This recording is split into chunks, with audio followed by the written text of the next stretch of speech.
Okay, so Abhijeet and Shreya they understood, ठीक है, कि अभी मेंस की प्रिपरेशन करना है। But there are few challenges जो वो उन्होंने फेस किया और शायद आप भी फेस कर रहे होंगे। तो let's try to understand what are those challenges and how they stop us from achieving our potential. So first one, ठीक है, मतलब आपने डिसाइड कर लिया कि आपको मेंस का प्रिपरेशन करना, राइट। बट बहुत सारे लोगों को, शायद आपको भी, ये शायद स्टार्ट में समझ ही नहीं आता कि आंसर राइटिंग शुरू कैसे करना है, right. It's, you feel overwhelm and हम नोट्स बनाते चले जाते हैं, हम कोचिंग से नोट्स बना लेते हैं, हमारे नोट्स कंप्लीट हो जाते हैं।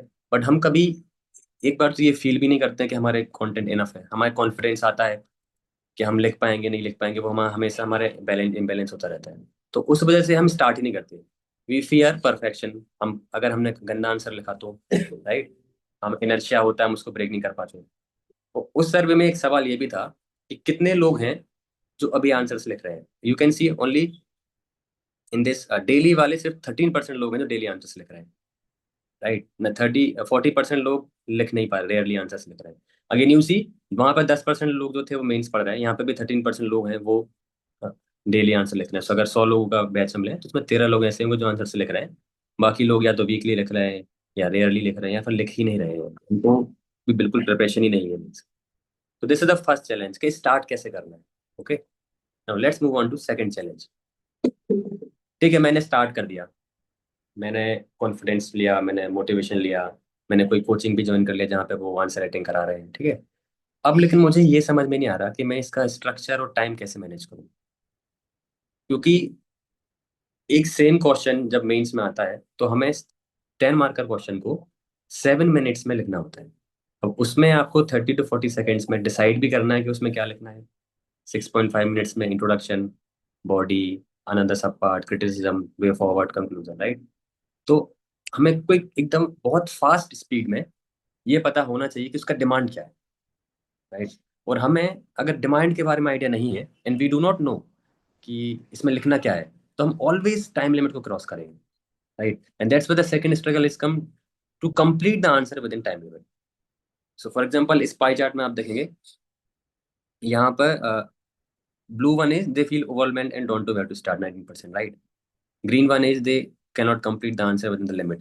And there are other reasons people do not write answers. Like I'm unsure how to improve after feedback. We will discuss about this also. कि feedback is ना generic आजकल जो यूपीएससी इंडस्ट्री में जो coachings हैं जो आपको आंसर राइटिंग करा रहे हैं वो किस तरह का फीडबैक देखते हैं और वो किस तरीके से इनएफिशिएंट है, इनएडुकेट होता है, ठीक है। तो मैंने मन बना के ये सोच भी लिया कि ठीक है मैं स्ट्रक्चर, मैं आंसर राइटिंग करूँ। बट अब मैं इसको इम्प्रूव कैसे करूँ, मुझे पता कैसे चलेगा कि मैं सही कर भी रहा हूँ नहीं कर, right. This is second challenge. Now move on to third challenge. ये बहुत बहुत ही इंपॉर्टेंट इशू है। आप मार्केट में अलग अलग तरह के प्रोग्राम्स होते हैं, आप उनको ज्वाइन करते हो, you are very motivated, you are very dedicated, right. आप इस टाइम को यूज करना चाहते हो। आपने एक आंसर लिखा, उसमें फीडबैक आया, address demand of the question. But but who will tell me how. क्योंकि कोचिंग्स में मैंने पूरा नोट्स बना लिया, मैंने तैयार कर लिया कंटेंट, जब मैंने आंसर लिखा तो मुझे फीडबैक आया, address the demand of the question. And they do not give any actionable feedback कि आप ये करोगे तो आप एड्रेस करना सीख जाओगे, राइट। फीडबैक आएगा, kindly improve introduction. I do not know what is bad in my introduction, right. And if they even tell what is bad then they do not give a structure के जहाँ से मैं अपने introduction को improve कर पाऊँ, right. And जब ये आई एम नॉट श्योर कि मैं अपना आंसर को कैसे इंप्रूव करूंगा, एक टाइम के बाद मोटिवेशन नहीं आता क्योंकि फीडबैक नहीं है, इंप्रूवमेंट नहीं है और मोटिवेशन नहीं आएगा, राइट। अब जब मोटिवेशन नहीं आएगा तो we will go to the fourth challenge which is about inconsistency. So for example हमने स्टार्ट में वी कन्विंस्ड आवरसेल्व्स कि ठीक है, we will write answers, we will take a program, we will take feedback, but because feedback is very generic, I am not improving in daily और weekly basis, तो मैं फिर कुछ दिनों के लिए लिखूंगा आंसर्स, राइट। फिर डिसिप्लिन नहीं होगा, मोटिवेशन नहीं होगा। एंड मोस्ट इंपॉर्टेंटली, अगर मैं टेस्ट लिख रहा हूँ या नहीं लिख रहा हूँ इससे प्रोग्राम देने वालों को कोई फर्क नहीं पड़ता।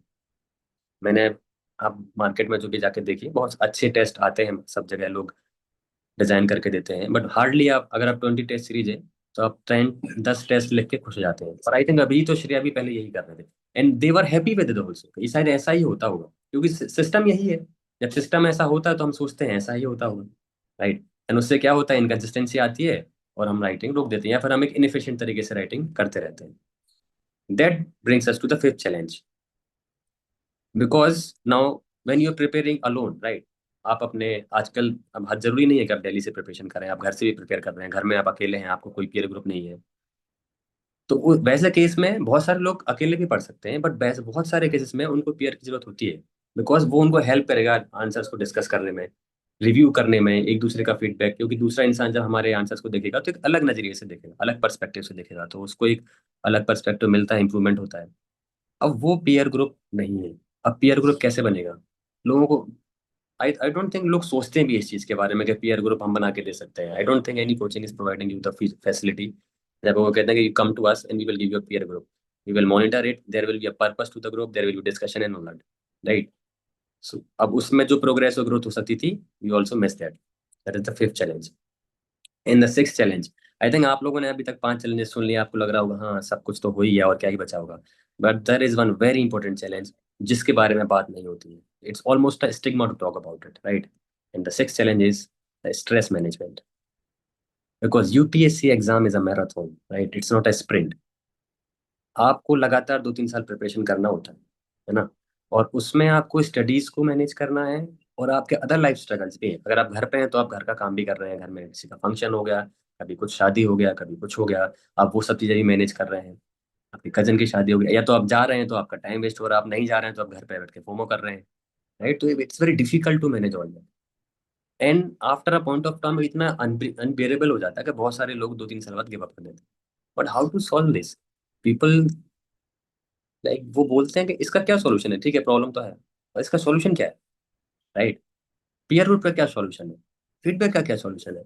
ऐसा लगता है जैसे ये प्रॉब्लम्स लोगों ने एक्सेप्ट कर लिए, इनके कोई सॉल्यूशन नहीं हो सकते, ये है इनको एक्सेप्शन, जैसे वो एक कहावत होती है ना, ऐसा ही होता है। But we at Mentor Sir are here to change that thing. ऐसा नहीं होता है, हम करके दिखाएंगे कि कैसा होना चाहिए, and we have done it in first batch. So now let's move on to the part जहाँ पे we will try to understand कि अभिजीत और श्रेया हमारे प्रोग्राम के अंदर आके उन्होंने कैसा अपना इंप्रूवमेंट किया, और आप उसको कैसे यूज कर सकते हैं। So let's move on to the fourth milestone, which is the mentor sir's 6-step climb. So this is a mains mountain. You can see Abhijit and Shira on the top. Now you are climbing the rope. There are 6 stairs that you can use. And the first one, which is the most important that we are proposing here, is the mentorship. And this mentorship is a specific mentorship. How?